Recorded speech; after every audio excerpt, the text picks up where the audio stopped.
Hi everyone, welcome to Math 1350P, Introduction to Statistics plus a bunch of extra co-requisite material to support your learning of statistics.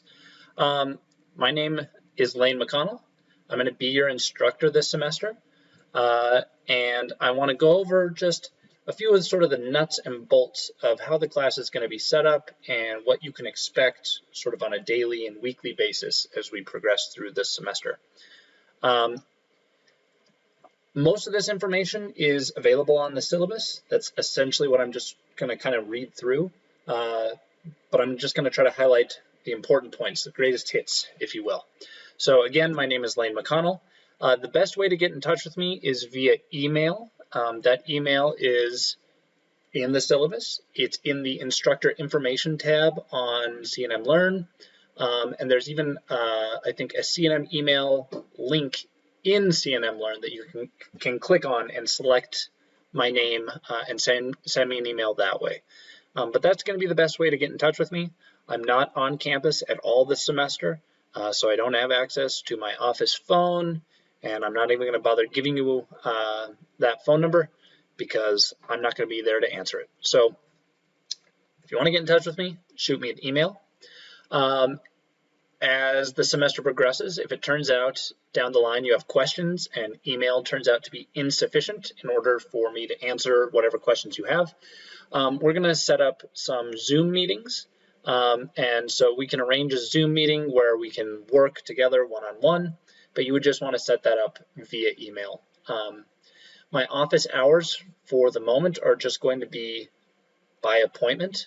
If you want to get in touch with me, again, shoot me an email. I'll try to respond really quickly. During the week, if I'm sitting at my computer and I don't have anything else to do, I'll typically respond as soon as I see the email. Sometimes it takes a little longer over weekends, but typically if it's taken me more than 24 hours to respond to your email, shoot me another email. I don't mean to ignore people. That usually means that I saw your email, looked at it, and then my kids interrupted me or something and I spaced out replying to you. So I don't want to do that. Feel free, you're not pestering me. Be persistent if I don't get back to you in a timely manner, and I'll try to keep that to a minimum. If there seems like there's going to be sufficient demand as the semester progresses, I will start scheduling a weekly office hour that is on Zoom, and it'll basically just be available during that hour, and you can log in, drop in, ask your question, and go as you please.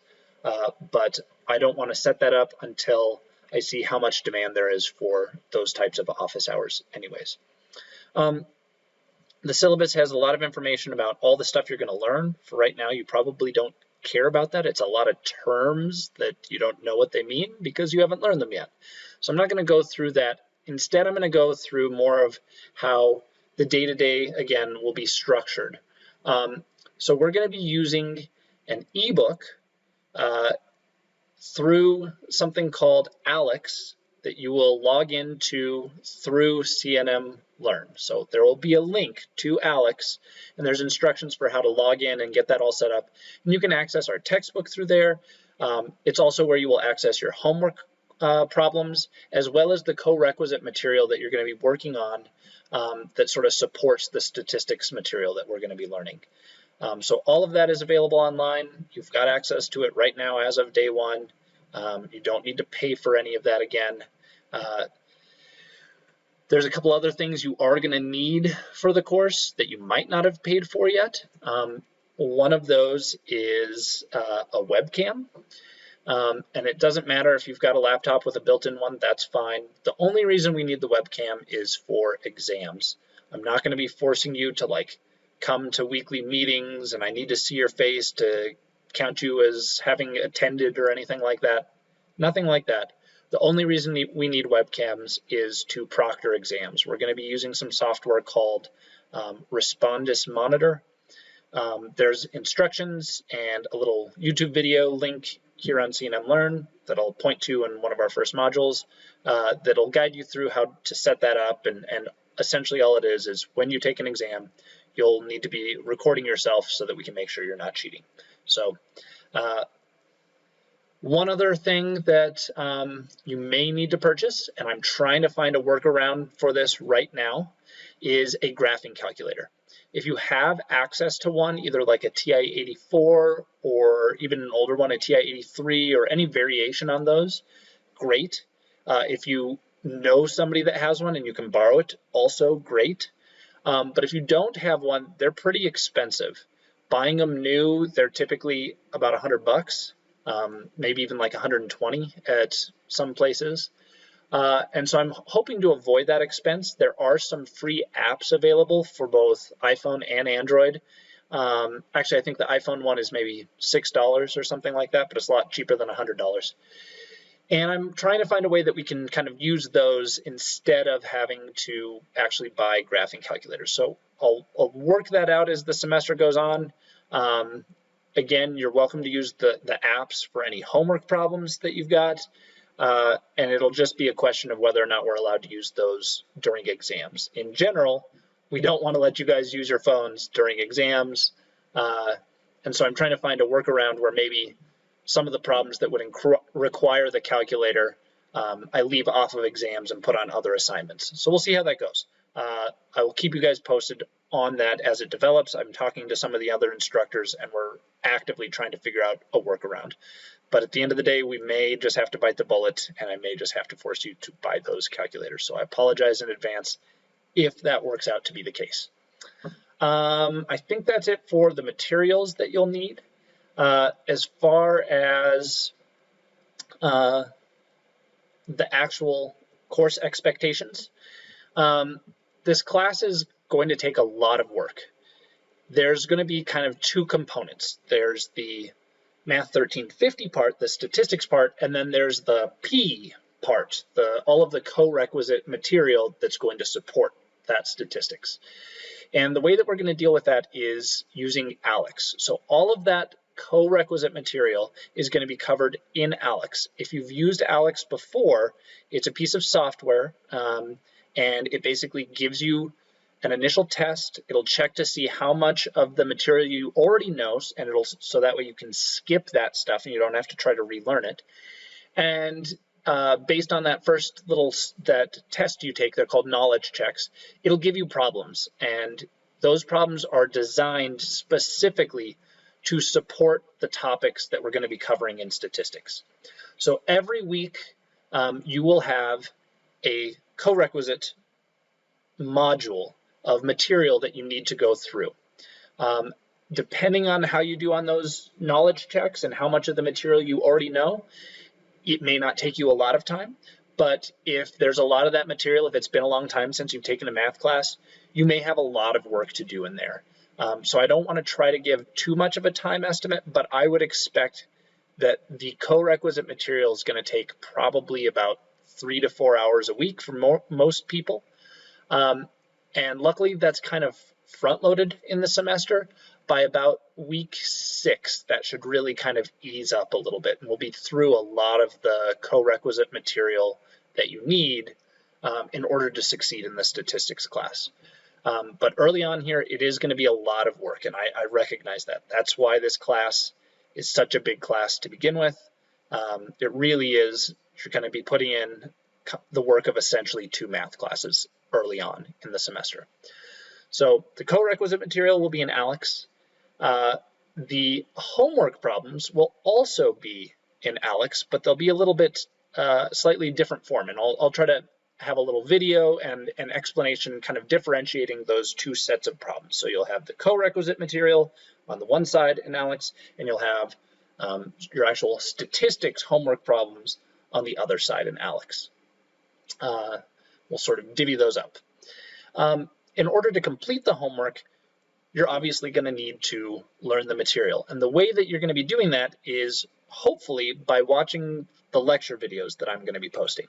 So I'm going to post lecture videos kind of as though this were a face-to-face class. I know a lot of you are not taking this class as an online class by choice, but rather of necessity, which is more or less the reason I'm teaching it online, also of necessity rather than by choice. So I'm going to try to emulate the face-to-face environment as much as possible. We're going to have lecture videos, and every week you will log into CNN Learn and you will access a module. So there will be a module called Learning Module 1 for week 1 and Learning Module 2 for week 2, and so on. Within that module, I will have an introduction to the topics that we're going to cover, a checklist of all the things you need to accomplish that week to keep on track. I will post our lecture videos. I will mention which sections, or even post a link to the textbook, what sections you might want to read. I'm not going to require you to read or watch the videos. I want you to kind of pick and choose, but I would strongly recommend watching my lecture videos. For the most part, I've found that if people watch my lecture videos and pay attention, you really don't even need to read the book. I would also recommend taking notes as though it were a face-to-face class. I'm going to be doing these lectures. I'll be writing things out. If you have your own notes in a notebook, it's going to be much easier to go back and study when exams roll around. So I would strongly recommend taking notes as though it were me standing up in front of a chalkboard or a whiteboard, writing out and giving a lecture in class. So you'll have those every week. We will have a couple of exams. The plan is to have sort of 2 midterm type exams plus 1 final exam. And you can check the syllabus for the schedule to see exactly which weeks those will occur in. I think the first exam, I want to say, is in week 5. So that'll be the first one that you need to worry about. Again, for those exams, we'll be using that Respondus monitor to proctor the exams that I mentioned previously. The final exam will be towards the very end of the semester, basically the last week of class. And for all of these exams, what I'm intending to do is basically make the exam available for you to take for about a 48-hour window. So probably tentatively, and based on all of your feedback, if this turns out to be a terrible plan, we'll revise it. But I'm going to probably post the exams on Friday morning, and you will have to take the exam sometime between Friday morning and Saturday night when it will be due. The hope was to give some people a little bit of weekday time if you work on the weekends, and a little bit of weekend time if you work during the weekdays. You don't need that whole time.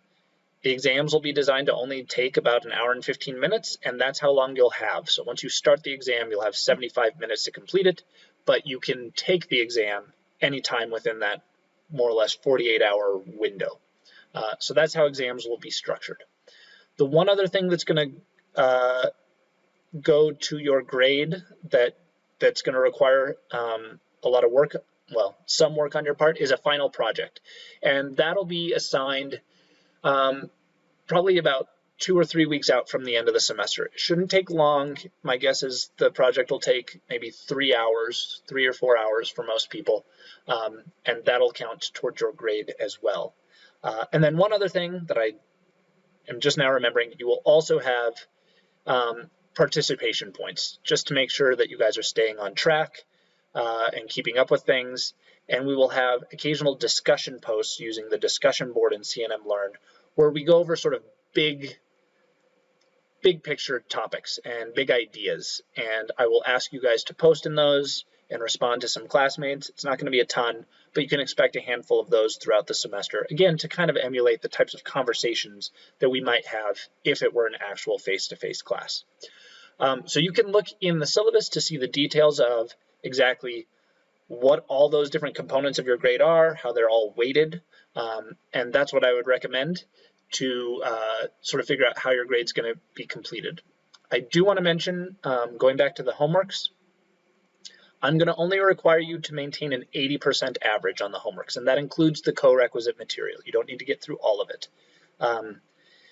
If you can maintain an 80% average on the homeworks, all the stuff in ALEX, basically, if you can maintain an 80% average, I will round your grade up for that portion of the class all the way up to 100% at the end of the semester. So just maintain an 80% average in your ALEX stuff, in both the co-requisite stuff, 80%, and then in the statistics homework stuff, also 80%, and I will round both of those up to 100% at the end of the semester.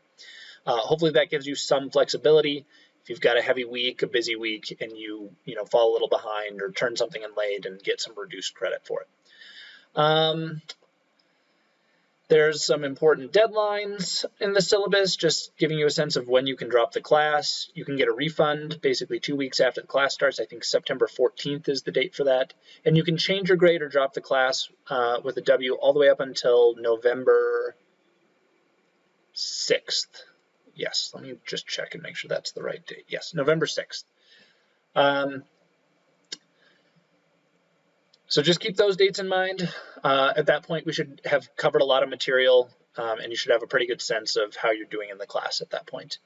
The last thing I want to mention before I let you guys go and move on to actually learning some of the material in our first module is basically just kind of overall behavior. I know a lot of you probably haven't taken online courses before. This is my first time teaching online courses. So we have what has cleverly been called a netiquette policy to just how do you behave online. That policy is available on CNN Learn. You can look it up if you went through under the instructor information tab. There's one that talks about course information and expectations, and the netiquette policy is under there. Basically, it's just saying be respectful and don't insult people online in our discussion forum. So I don't anticipate that being a big issue, but just keep it in mind. Try to write and complete sentences, communicate clearly. It's a lot harder to do when you're typing everything out instead of speaking. So just keep all of that in mind as you work through the course. But otherwise, I look forward to a hopefully productive semester with all of you guys. If you have any questions or want to reach out for any reason, again, just shoot me that email. And we'll go from there. Okie doke, good luck in the first module, guys.